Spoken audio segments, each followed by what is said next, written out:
এটাই হচ্ছে বাংলাদেশের সবচাইতে কম দামি 5G ডিভাইস। 15,000 টাকা বা 15,000 টাকার নিচে যাদের কিনা বাজেট রয়েছে এবং চাচ্ছেন আপনি এই প্রাইস পয়েন্টে একটা 5G ডিভাইসেই কিনবেন বাংলাদেশ মার্কেটে, তাদের জন্য অফিসিয়ালি এই ডিভাইসটাই রাইট নাও অ্যাভেলেবল রয়েছে। কথা বলছিলাম ইউমিডিজি ব্র্যান্ডের নতুন ডিভাইস নিয়ে, ইউমিডিজি Z9 5G। হ্যাঁ, এটা অবশ্যই 5G একটা ডিভাইস। এখন এই ইউমিডিজি ডিভাইস বাংলাদেশে একেবারে নতুন এমন না, 2017, 18, 19, 20 এই টাইমেও এই ডিভাইসগুলো পাওয়া যেত, যেটা আনঅফিসিয়াল চ্যানেল ছিল, অফিসিয়ালি পাওয়া যেত না, গ্রে মার্কেটের ফোন ছিল। বাট রাইট নাও বাংলাদেশ মার্কেটে কিন্তু এরা অফিসিয়ালি আছে। কয়েকদিন আগে বিশাল বড় আয়োজনের মধ্যে দিয়ে বাংলাদেশ মার্কেটে এই ব্র্যান্ডটা তাদের যাত্রা শুরু করে এবং অফিসিয়ালি তারা কয়েকটা ডিভাইস লঞ্চ করে দেয়। আর তার মধ্যে এটা হচ্ছে অন্যতম একটা ডিভাইস, ইউমিডিজি Z9 5G। দেশের মার্কেটে একটি ভ্যারিয়েন্টে লঞ্চ করা হয় 6 128GB এবং দাম রেখেছে 14,990 টাকা। এ কারণে আমি বলছিলাম অফিসিয়াল ডিভাইস হিসেবে সবচাইতে কম দামি 5G ডিভাইস এটাই। এখন শুধুমাত্র 5G দিয়ে আসলে আমি কি করবো? বাংলাদেশে কি 5G এই মুহূর্তে আছে? না, নেই। হয়তো খুব শীঘ্রই আসলে এটা একটা ফিউচার প্রুফ একটা ডিভাইস হিসেবে তখন দাঁড় করানো যেতে পারে। বাট তারপরে অনেকেই চায় আমার ডিভাইসটা 5G, এটা বলারও একটা মজা আছে অনেকের জন্য হয়তো। কিন্তু আসলে একটা ফোন কেনার ক্ষেত্রে আরও অনেক বিষয় দেখার আছে, সে বিষয়গুলো চলুন আমরা ফাইন্ড আউট করি যে ও তার দাম অনুযায়ী সব কিছু ঠিকঠাকভাবে ডেলিভার করতে পারছে কিনা। ফার্স্ট অফ অল ডিজাইনটা আসলে টোটালি সাবজেক্টিভ একটা ব্যাপার, বাট পার্সোনালি আমার কাছে এটা অ্যাজ ইউজুয়াল ডিজাইনের চাইতে একটু ডিফারেন্ট মনে হয়েছে।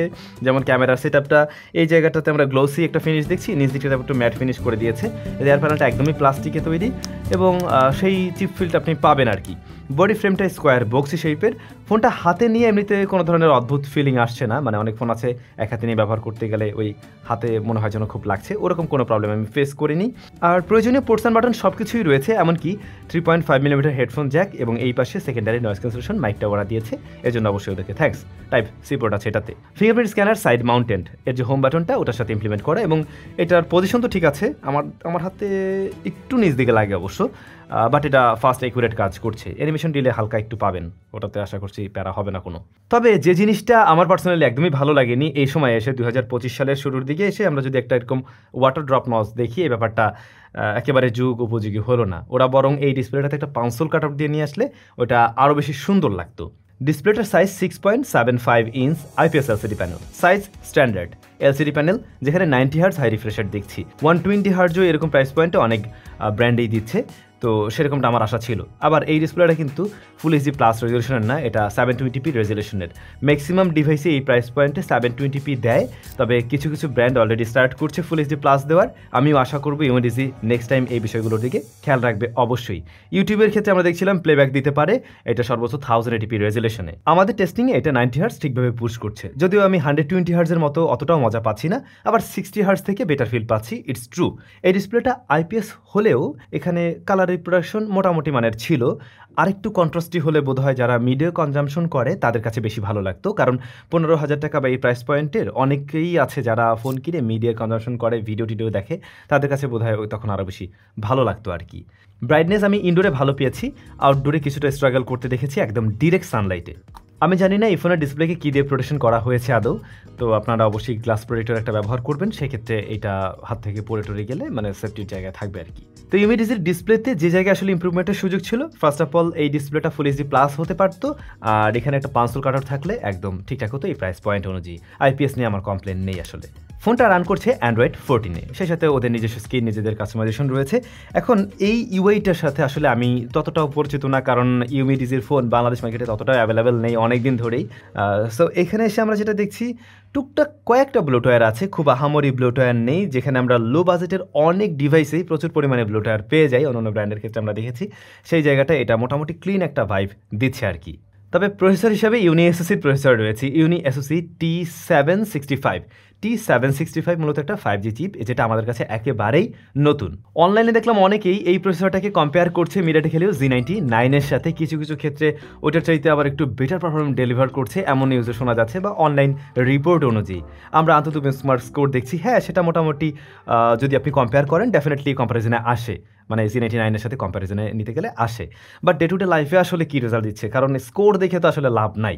এমনিতে রেগুলার কাজবাজ সে হ্যান্ডেল করতে পারছে, এবং দেখুন অ্যাপ ওপেন ক্লোজ টাইমে যতটুকু ফাস্টার হওয়া উচিত আমার যেটা এই প্রসেসর অনুযায়ী মনে হয়েছে, আমি ততটা আসলে পাইনি। আমার যেটা মনে হয় এটা মূলত ইউআই এর কারণে, ইউআই এর কিছুটা ডিলে এখানে আছে আর কি।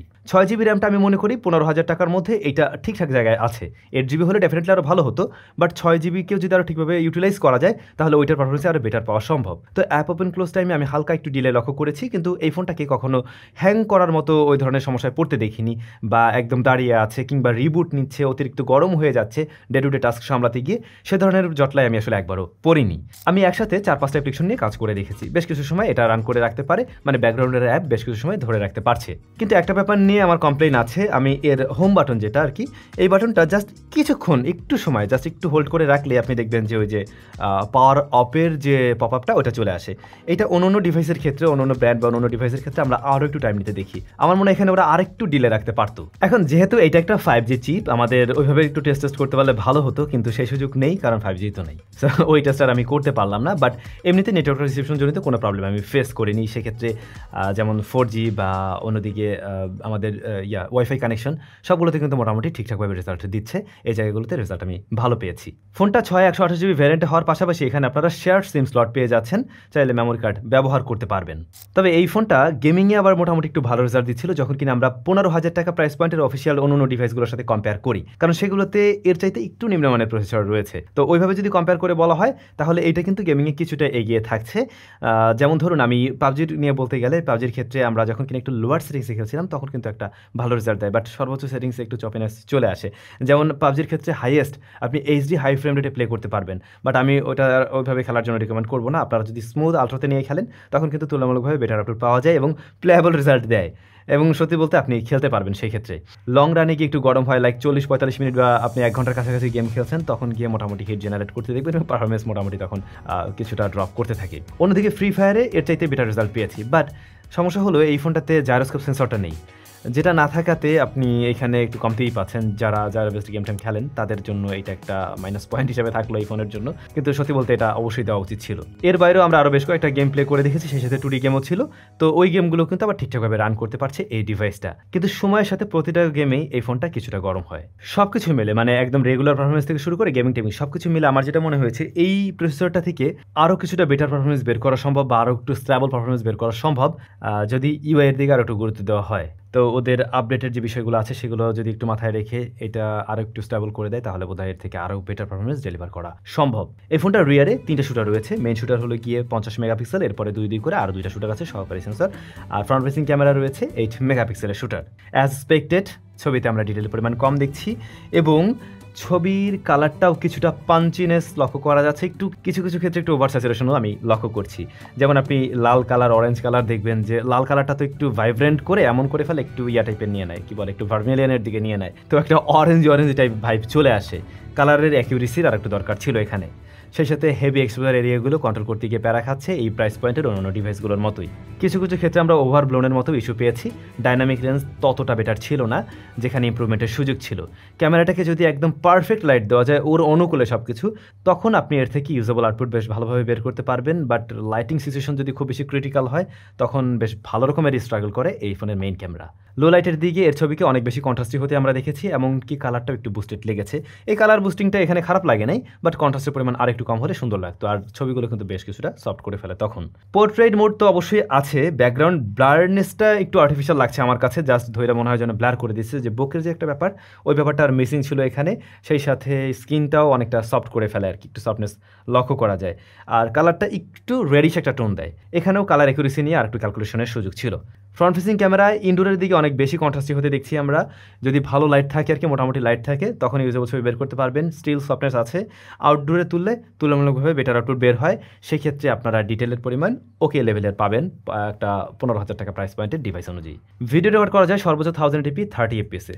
ভিডিও আপনাদের উপরে ছেড়ে দিলাম, কেমন লেগেছে আপনারা কমেন্ট করে জানাবেন। ক্যামেরা নিয়ে আমার মন্তব্য হলো ইমিডিজির হাতে সম্ভাবনা আছে, তবে ক্যামেরা নিয়ে অবশ্যই কাজ করতে হবে। ক্যামেরাতে ইমপ্রুভমেন্টের সুযোগ ছিল বেশ কিছু জায়গায়। রয়েছে মনো স্পিকার, এটা লাউড এবং মোটামুটি ক্লিয়ার একটা সাউন্ড প্রডিউস করে, তবে আমার কাছে মনে হচ্ছিল ছোট্ট কোনো একটা বক্সের ভিতর থেকে সাউন্ডটা বের হচ্ছে, এরকম টাইপের একটু লাগছিল আর কি। আর এই ফোনটার ব্যাটারি রয়েছে 5000 mAh, 18 ওয়াটের চার্জার। এই জায়গাটা আমি স্ট্যান্ডার্ড হিসেবে ধরে নিচ্ছি। এই ফোনটা রেগুলার ইউসেজে একদিন চালানো যাচ্ছে। 8.5 ঘন্টার মতো এসওটি পেয়েছি আমাদের টেস্টিং পিরিয়ডে। সো এটাই ছিল ইউমিডিজির ফার্স্ট অফিসিয়াল ইউনিট, যেটা আমাদের কাছে এসছে। কী অবস্থা তো বুঝলেন। ইমপ্রুভমেন্টের বেশ কিছু জায়গা আছে, বেশ কিছু জায়গায় নতুনত্ব দিচ্ছে, যেমন আপনাকে 15,000 টাকার মধ্যে 5G স্বাদ পূরণ করতে দিচ্ছে। ইটস ট্রু, এই প্রসেসরটা থেকে আরও বেটার পারফরমেন্স বের করা সম্ভব বলে আমি মনে করি। এই ফোনটার ক্যামেরাতে ইমপ্রুভমেন্টের সুযোগ আছে বলে আমি মনে করি। আপডেটের মাধ্যমে এগুলো যদি আরেকটু বেটার করা সম্ভব হয়, সেটা করলে বরং ভালো হবে। এবং ইন ফিউচার যখন ইউমিডিজি ফোনগুলো লঞ্চ করবে, যে সমস্ত বিষয়গুলো নিয়ে বললাম, এগুলোতে ইমপ্রুভমেন্ট নিয়ে আসলে আমাদের জন্য খুব দারুণ হয়, কারণ কম্পিটিশন অনেক, মার্কেটে অনেক খেলোয়াড়ই রয়েছে। এমনকি এই প্রাইস পয়েন্টে already AMOLED display full HD plus 500 কাটারযুক্ত ফোনও ঢুকতে শুরু করছে। সো এই বিষয়গুলোর দিকে একটু নজর দিতে হবে। আপনাদের কাছে কেমন লাগলো ইউমিডিজির নতুন ডিভাইস? কমেন্ট করে জানাবেন। নতুন ব্র্যান্ড আসছে, আপনারা আপনাদের মন্তব্যগুলো অবশ্যই জানাবেন, যাতে তারা ইমপ্রুভমেন্ট নিয়ে আসতে পারে এবং বাংলাদেশ মার্কেটে এই মার্কেটটাকে আরও বেশি গ্রো করতে পারে। আপনাদের মন্তব্য অবশ্যই দরকার আছে, সেটা গঠনমূলক মন্তব্য অবশ্যই। সবাই ভালো থাকবেন, সুস্থ থাকবেন, দেখা হচ্ছে নতুন ভিডিওতে।